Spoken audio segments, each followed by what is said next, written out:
नमस्कार, अरुणाचल समाचार में आपका स्वागत है। मैं हूं यारमता सिंह आंगू। आइए बुलेटिन में सबसे पहले देखते हैं मुख्य समाचार। प्रधानमंत्री नरेंद्र मोदी ने भारतीय जनता पार्टी के नेताओं और कार्यकर्ताओं से उन्नत भारत के सपनों को साकार करने का किया आग्रह। कहा, समाज के गरीब और कमजोर वर्गों तक पहुंच रहा है सरकारी कार्यक्रमों और योजनाओं का लाभ।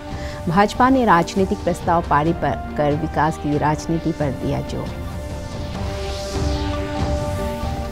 राजीव गांधी यूनिवर्सिटी में राजभाषा हिंदी और कंप्यूटिंग विषय पर वेबिनार का आयोजन। जानी मानी सॉफ्टवेयर कंपनी माइक्रोसॉफ्ट के स्थानीय भाषा के निदेशक बालेंदु शर्मा दादिच ने हिंदी को कंप्यूटर पर सहज और सुलभ बनाने के तकनीकों की दी जानकारी। भारतीय जनता युवा मोर्चा के नेताओं ने ईटानगर राजधानी क्षेत्र के सांगनो पुतुंग का दौरा कर केंद्र और राज्य सरकार की योजनाओं से लोगों को मिल रहे लाभ के लिए जानकारी। सरकारी योजनाओं के बारे में लोगों को जागरूक करने का प्रयास कर रहे बाझिमों के सदस्य।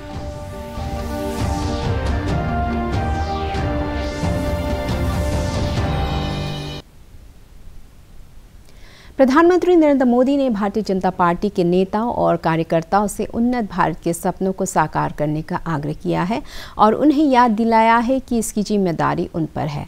हैदराबाद में भाजपा की राष्ट्रीय कार्यकारिणी की बैठक के समापन समारोह को संबोधित करते हुए प्रधानमंत्री ने कहा कि सरकारी कार्यक्रमों का लाभ समाज के गरीब और कमजोर वर्गों तक पहुंच रहा है। इससे पहले भारतीय जनता पार्टी की राष्ट्रीय कार्यकारिणी समिति ने राजनीतिक प्रस्ताव पारित कर विकास की राजनीति पर जोर दिया और तुष्टीकरण की राजनीति से इनकार किया। पार्टी ने अपने राजनीतिक प्रस्ताव में श्रीमती द्रौपदी मुर्मू को राष्ट्रपति पद के लिए उम्मीदवार चुने जाने की भी सराहना की।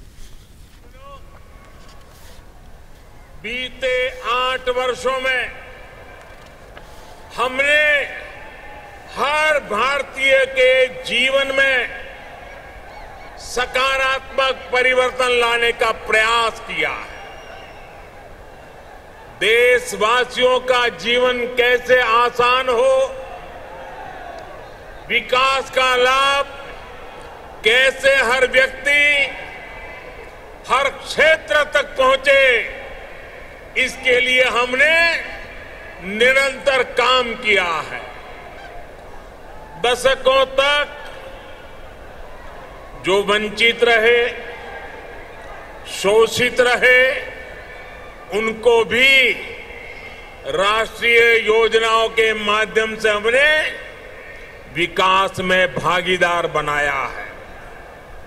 यही कारण है कि गरीब, दलित, वंचित, पिछड़े, आदिवासी सभी को आज लगता है कि भाजपा सरकार उनकी आवश्यकताओं और आकांक्षाओं दोनों की पूर्ति कर रही है।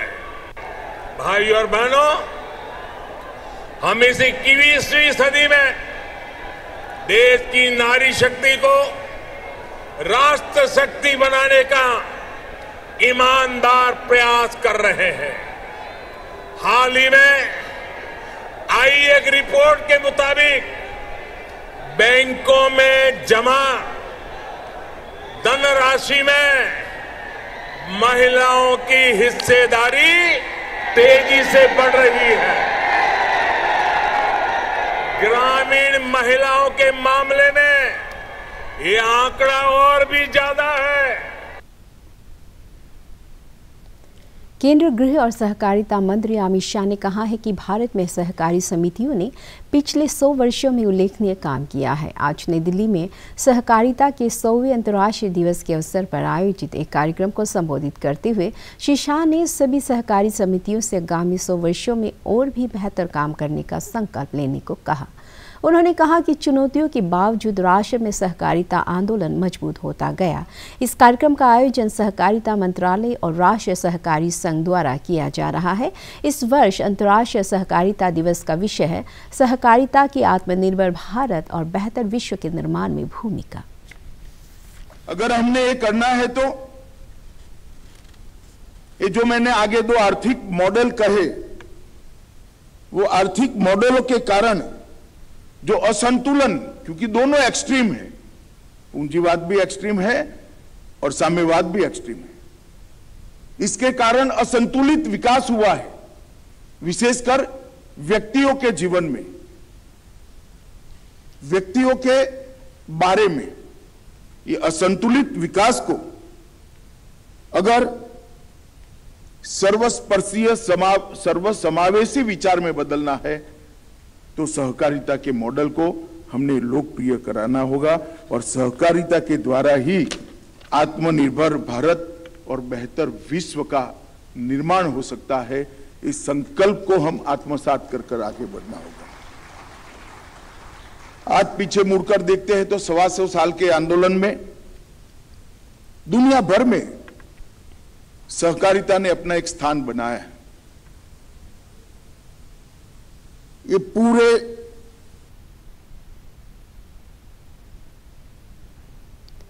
मुख्यमंत्री पेमा खांडू के नेतृत्व में राज्य सरकार ने पिछले 6 वर्षों में किसानों की आय बढ़ाने के लिए मुख्यमंत्री कृषि समूह योजना के तहत 50 किसान उत्पादक संगठन FPO के गठन में सहयोग किया है। सहकारिता की भावना के तहत किसानों को समूह बनाकर बड़े पैमाने पर बाजार की मांग और स्थानीय परिस्थितियों को ध्यान में रखकर कृषि और बागवानी करने और उत्पादों के प्रभावी तरीके से विपणन को प्रोत्साहित दिया है। राज्य सरकार ने कृषि क्षेत्र में स्वरोजगार के अवसर बढ़ाने के लिए विभिन्न बैंकों के माध्यम से आत्मनिर्भर कृषि योजना के तहत 4,487 किसानों और 401 स्व सहायता समूहों को सब्सिडी आधारित ऋण उपलब्ध कराया गया है। मुख्यमंत्री ने कहा कि राज्य के बजट में 6 वर्षों में उल्लेखनीय बढ़ोतरी हुई है, जो कि 12,553 करोड़ रुपए से बढ़कर 26,111 करोड़ रुपए हो गया है और राज्य की GSTP 10,000 करोड़ रुपए बढ़कर 30,000 करोड़ रुपए हो गई है। मुख्यमंत्री पेमा खांडू ने राज्य में स्थानीय निकायों के उपचुनाव में भाजपा के ज्यादातर उम्मीदवारों के निर्विरोध निर्वाचित होने पर पार्टी कार्यकर्ताओं और समर्थकों को बधाई दी है। अपने एक ट्वीट में मुख्यमंत्री ने बताया कि 130 ग्राम पंचायतों के उपचुनाव में भाजपा के 102 उम्मीदवार निर्विरोध चुने गए हैं।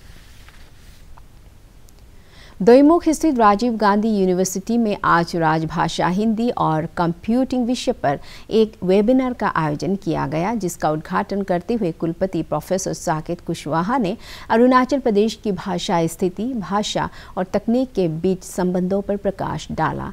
इस 2 दिवसीय वेबिनार में जानी मानी सॉफ्टवेयर कंपनी माइक्रोसॉफ्ट की स्थानीय भाषाओं के निदेशक बालेंदु शर्मा दादिच ने प्रतिभागियों को माइक्रोसॉफ्ट की नवीनतम तकनीकों से अवगत कराते हुए बताया कि किस तरह इन तकनीकों के माध्यम से हिंदी भाषा ही नहीं बल्कि अन्य भारतीय भाषाओं में भी सरल तरीके से काम किया जा सकता है। उन्होंने कहा कि जागरूकता की कमी के कारण अधिकतर लोग इस तकनीक का उपयोग अपने कामकाज में नहीं कर पाते। केंद्र सरकार ने अरुणाचल प्रदेश के सुदूर इलाकों में पर्यटन को बढ़ावा देने के लिए 19 BRO कैफे को मंजूरी दी है। मुख्यमंत्री पेमा खांडू ने अपने ट्वीट में बताया कि सीमा सड़क संगठन सड़कों के विकास के साथ ही पर्यटकों की सुविधा के लिए सड़क के किनारे कैफे का निर्माण करेगी। इससे स्थानीय लोगों को रोजगार के साथ ही पर्यटकों की जरूरतें पूरी होगी। केंद्र सरकार ने राष्ट्रीय शिक्षा नीति 2020 के कार्यान्वयन के हिस्से के रूप में राष्ट्रीय पाठ्यक्रम की रूपरेखा तैयार करने के लिए विभिन्न हितधारकों से सुझाव आमंत्रित किए हैं। इसके लिए ऑनलाइन जन परामर्श सर्वेक्षण शुरू किया गया है। शिक्षा मंत्रालय ने बताया कि सर्वेक्षण के जरिए राष्ट्रीय पाठ्यक्रम की रूपरेखा तैयार करने के बारे में उपयोगी और महत्वपूर्ण जानकारी इकट्ठा की जाए। 23 भाषाओं में कराए जा रहे इस सर्वेक्षण में हिस्सा लेने के लिए विद्यार्थियों, शिक्षकों, प्रधानाचार्यों, अभिभावकों, शिक्षाविदों, गैर सरकारी संगठनों और जनप्रतिनिधियों सहित सभी पक्षों को आमंत्रित किया गया है। मंत्रालय ने जुलाई 2020 में राष्ट्रीय शिक्षा नीति घोषित की थी, जिसमें राष्ट्रीय पाठ्यक्रम फ्रेमवर्क के विकास के जरिए शिक्षा की गुणवत्ता में सुधार की सिफारिश की गई थी। जिला परामर्श समितियों, राज्य फोकस समूह और राज्य संचालन समिति के गठन के जरिए राष्ट्रीय पाठ्यक्रम फ्रेमवर्क की प्रक्रिया शुरू की गई है। भारतीय जनता फिर से सुनिए। भारतीय जनता युवा मोर्चा बाचीमो की राजधानी ईटानगर इकाई के अध्यक्ष किपा ओनम ने सांगलो पुतुंग क्षेत्र का दौरा कर केंद्र और राज्य सरकार की योजनाओं के लाभ के बारे में स्थानीय लोगों से जानकारी ली। उन्होंने कहा कि सरकार की योजनाओं के बारे में लोगों को जागरूक करने और उन्हें योजनाओं का लाभ सुनिश्चित करने के लिए सरकार और पार्टी कार्यकर्ता एकजुट होकर प्रयास कर रहे हैं। मोदी गवर्नमेंट से हम लोग का ये घर फ्री बनाने के लिए मिल दिए 150 ना, और ये हम लोग का बाथरूम भी मिल दिए। उसके बाद मोदी का तरफ से फ्री चावल भी मिल देते हैं। इसके बाद नरेगा पैसा मिल देते हैं ना। मोदी गवर्नमेंट जब से आए हम लोग को मतलब बहुत ज़्यादा बेनिफिट हो दिए ना। जब कांग्रेस था तब हम लोग को मतलब तब सब शायद होता भी था होगा, लेकिन तब समय हम लोग को कुछ भी नहीं मिलता था। जब से वो आए सब कुछ मिल देते हैं। इसके लिए हम तो मोदी जी को बहुत ज़्यादा थैंक यू है। 2017 में आया तब हम लोग का ये घर जो बनने स्टार्ट किया ना, तब मोदी की तरफ से इशू हुआ था, तब हम लोग ये घर जो बनाने के लिए स्टार्ट हुए। और ये गोर तो मिला है, कार्ड तो मिला है, राशन कार्ड का, गैस का सिलेंडर ना, ये एक दूसरे मिला। हम मोदी से ना घर मिला है और बाथरूम मिला है, बीपीएल चावल मिला है, और मोदी हम लोग को गरीब वाला को अच्छा से दिया है बोल के हम मोदी को अच्छा पाता है। घर भी मिला है, बाथरूम भी मिला है, मोदी जी को थैंक यू बोलेगा। घर तो मिला है, हम गैस कार्ड मिला है, चावल कार्ड मिला है, इसलिए मोदी को हम थैंक यू बोलते हैं। भारत का शानदार स्वाधीनता संघर्ष आधुनिक विश्व के महानतम संघर्षों में से एक है। दूरदर्शन समाचार द्वारा प्रसारित की जा रहे आज़ादी का सफ़र में आज हम बात करेंगे स्वामी विवेकानंद के बारे में।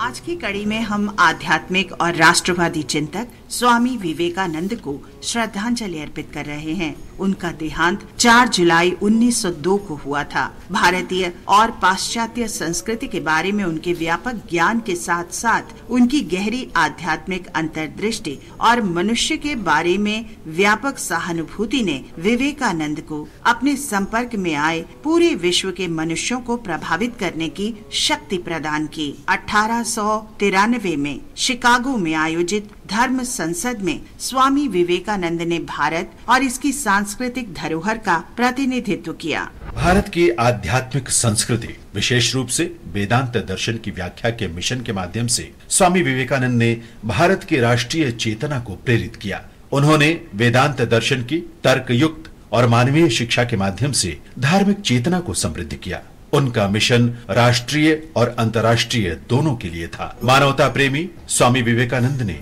रामकृष्ण मिशन की स्थापना की। 39 वर्ष के संक्षिप्त जीवन काल में स्वामी विवेकानंद ने 4 शास्त्रीय ग्रंथों की रचना की।